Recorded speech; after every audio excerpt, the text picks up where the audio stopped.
Hello everyone, good morning সকলকে। আজকে তোমাদের দুটো জিনিস আমি একটু শেয়ার করব। এক হচ্ছে ব্লাড ডোনেশন ক্যাম্প। দেখো কিভাবে অর্গানাইজ করতে হয়, মানুষের মধ্যে সচেতনতা বোধ কীভাবে জাগাতে হয়। তো আমি এদেরকে দেখে খুবই প্রাউড ফিল করছি যে এত সুন্দর চিন্তা ভাবনা।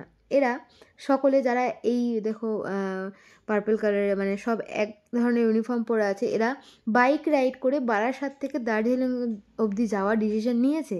এরা মাঝখানে অনেকগুলো যেহেতু রাতের ব্যাপার, বাইক নিয়ে অনেকের ফ্যামিলি আছে, বাচ্চা আছে, এখানে কারো বউ আছে, অনেক বয়স্কও সবাই আছে। তো এরা বাইক রাইড করে বারাসাত থেকে এসছে। এরা রায়গঞ্জে একটা রাত থেকেছে আশা ভবনে।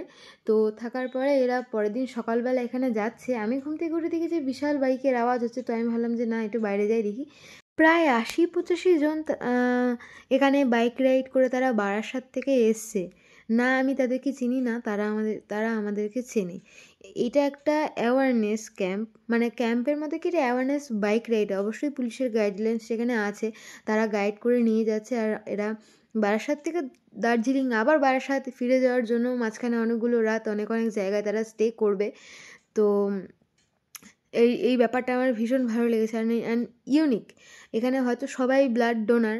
এভাবে রক্ত দিয়ে মানুষের জীবন ফিরিয়ে দেওয়ার জন্য, মানুষের প্রতি সাহায্যের হাত বাড়িয়ে দেওয়ার জন্য আপনাদেরকে ধন্যবাদ জানাবো না, আপনাদেরকে প্রণামই জানাবো। আপনারা প্রণামের যোগ্য আর কি। আর আপনাদের সকলকে আবার দার্জিলিং থেকে আবার বারাসাত যার যার বাড়ি ফিরে যাওয়ার জন্য অনেক সুস্থতা কামনা করি। এই বলেই আজকে ভিডিওটা শেষ করি।